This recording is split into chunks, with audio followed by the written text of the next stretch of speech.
how are you doing today? Today we're going to talk about something really exciting because you loved it in grade school. We're going to talk about long division, and we're going to actually go back to that grade school idea and how does that work with polynomials. So let's go back in time, back to when life was simpler and we were on the playground, and we are going to think about this example. 42,967 divided by 261. So when I am tackling this problem, recall that first I think to myself, does 261 go into 4? And the answer to that is no. So I keep going. Does 261 go to 42? Still no. Does 261 go into 429? And the answer to that one is ding, ding, ding, yes. Okay, so I think then to myself, how many times does it go in? Well, I know it's going to go in once. Does it go in more than that? That 26, if I double it, it's going to be more than 42. So I think it's only going to happen once. And so I put this 1 over that last place that I am able to divide the 261 into. Okay, so then I think to myself, what do I do next? I actually multiply, and I take that 1 and I multiply it by this number 261. And this is going to sound kind of crazy, but not only do I multiply the 1 by the 1 and get 1, but I continue multiplying. 1 by 6 is 6. And I go to every place value here. I must multiply this 1. And then I subtract. That's what I do. I subtract. Okay. So I subtract here. And again, gonna sound crazy, but I subtract each place value. And I know I'm being a little silly, but we're gonna make connections to polynomials here in a minute. Okay, so I subtract the 1 from the 9, and I subtract the 6 from the 2, which means I need to borrow, right? So 6 from 12 is 6, and 2 from 3 is 1. Okay, and remember that at this point I check and make sure that this is smaller than the 261, because if it's not, I probably could have done more here. All right, and then recall that after this point, I bring down this next place value, and I start over. This process repeats, and I think to myself, how many times does 261 go into 1686? Maybe 4? Maybe 5? Maybe 6? 6? Let's try 6. I don't know. We're going to try. I don't know. 6 times 1 is 6. Yay. 6 times 6 is 36. Carry the 3. 6 times 2 is 12. And we have 1566. Oh, lucky me. Okay. And again, we subtract everything. 6 from 6 is 0. 6 from 8 is 2. And 6 from 5 is 1. Okay.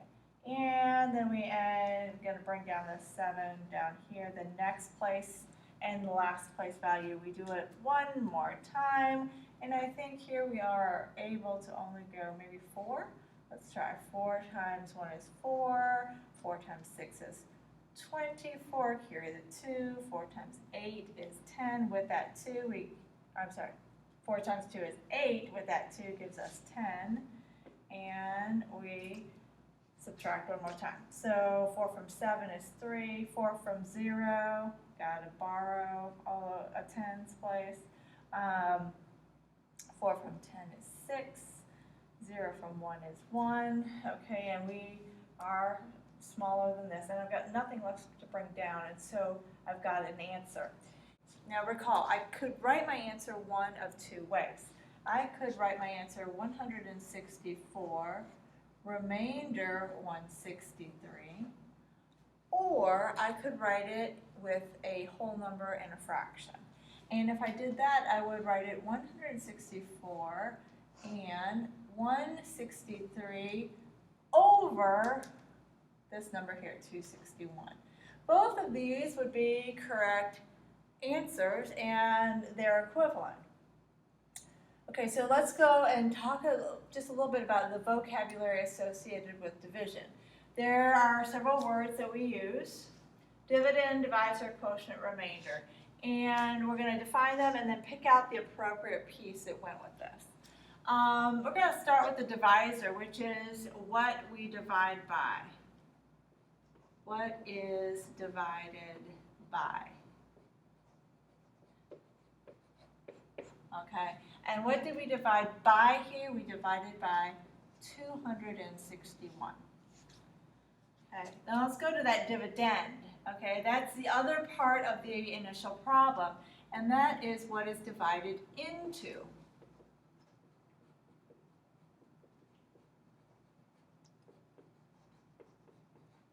Okay, and the example here would be what's underneath that division symbol, 42,967.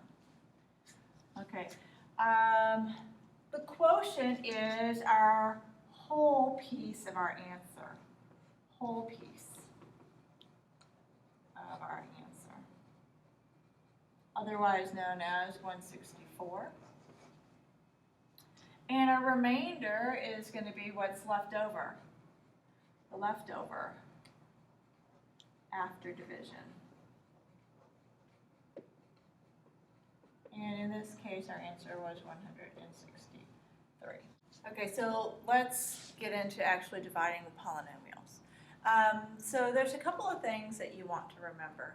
And one of the things that you want to remember is when you're setting up your long division, you want to write your divisor and your dividend in standard form. Okay, so it may be already written in standard form, but occasionally it's not, and that will mess you up later if you don't rewrite it in the appropriate form. Okay, another thing that you're going to do is you're going to use placeholders in your dividend for missing terms. You're welcome to do that with the divisor too, but it's really important to do it in your dividend, what's underneath the division symbol, okay? So let's go ahead and work this out. Okay, so we're going to start this problem here by taking this stuff, and this is our divisor. It's going to go over here, x minus 3. And here's our dividend. It's going to go underneath the division symbol. Okay, and remember it's got to be in standard form. It looks like it already is, so we can just say 3x squared minus 2x plus 5. And then we're going to start this process. Now, the way we do polynomial division is we concentrate only on the first terms of the divisor and the dividend. Okay, so let's think about this. 3x squared divided by x. Okay, what is 3x squared divided by x? That is 3x, right? And I'm going to put the 3x on top of this division symbol, and I'm going to put it up above the appropriate like term. 3x is alike with this negative 2x. So I'm going to put the 3x here. Okay, and then I'm going to take this 3x and, I'm going to take this 3x and multiply it through to both pieces. So 3x times negative 3 gives me negative 9x. 3x times x gives me 3x squared. Okay, and just like in regular long division with numbers, we're going to subtract. Okay, and what that means is when I subtract this thing, I'm going to change both signs and add. So I'm going to change this to a negative, change this to a positive, and then add them straight down, okay? So I've got positive 3x with negative, So I've got positive 3x squared and negative 3x squared. These two things cancel out, right? And then I have negative 2x and positive 9x. That would give us positive 7x. Okay, now I'm going to bring down the next term, just like we did in numerical long division. And I start the process over. I have 7x over to the side divided by x, And that is the same as 7. It goes over my constant over here. And then I multiply through. 7 times negative 3 is negative 21. 7 times x is 7x. And I'm going to subtract this thing, which means I'm going to change the signs.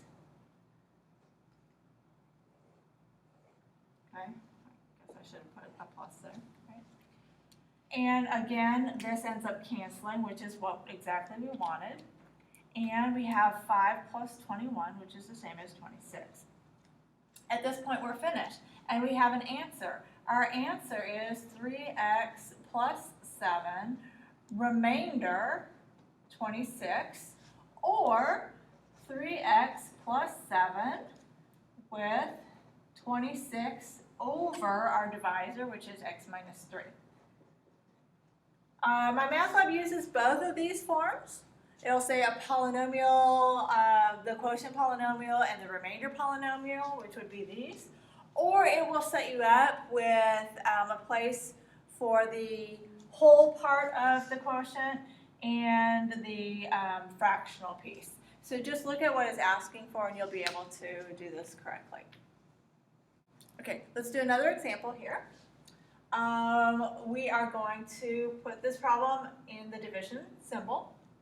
And we're going to walk through it together. So we have x minus 4 being divided into this thing. And I see a couple of things wrong with just copying it.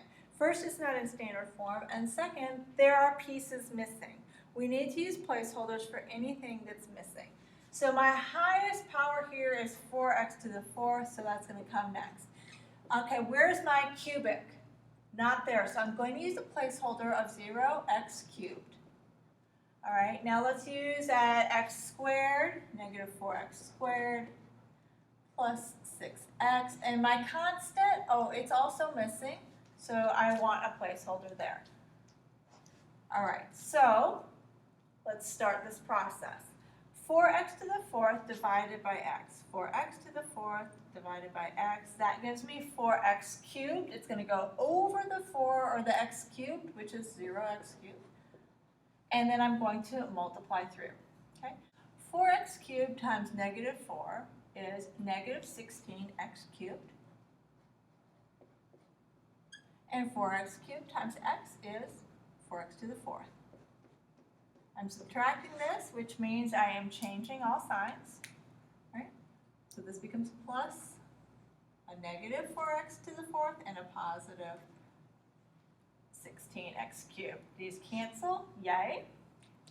And I've got 0x cubed plus 16x cubed. So this is just 16x cubed, and I bring down my next term. Oh, sorry, I need to bring down a negative 4x squared. Okay, starting over, start with this first term, 16x cubed divided by x. The first terms only. That will be 16x squared. Goes over the x squared term. Okay, so 16x squared times negative 4, that gives me negative 64x squared. 16x squared times x is 16x cubed. Subtracting, which means changing signs. This becomes plus, this is a minus, this is a plus. Okay, and of course cancels. All right, so I've got a negative 4x squared and a positive 64x squared, which would give me a positive 60x squared, and I'm going to bring down my x term, which is 6x. Keep going. 60x squared divided by x. I think that's 60x. Okay, and so multiply through. 60 times negative 4, that's negative 240x. 60 times x, or 60x times x is 60x squared. We're subtracting this. Change those signs. Okay, cancel. And so I've got 6x plus 240x. Okay, so that would be 246x plus 0. Okay, So last one, right? I know it's the last one because I've only got one space left. 246x divided by x gives me 246.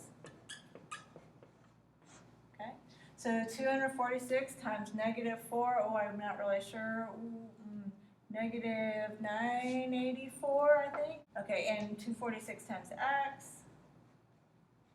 Okay, and I'm subtracting this whole bad dog here. We end up with change this sign, change this sign, change this sign, cancellation, and 984. Oh my gosh, what a process, right? Okay, and so what is my answer? My answer is 4x cubed plus 16x squared plus 60x plus 246 plus 984 divided by x minus 4. So I'm going to go ahead and write that here, plus 984 over x minus 4, and that would be my solution. Okay, we'll pick up this example in class, and then we'll move on into synthetic division, which you will like.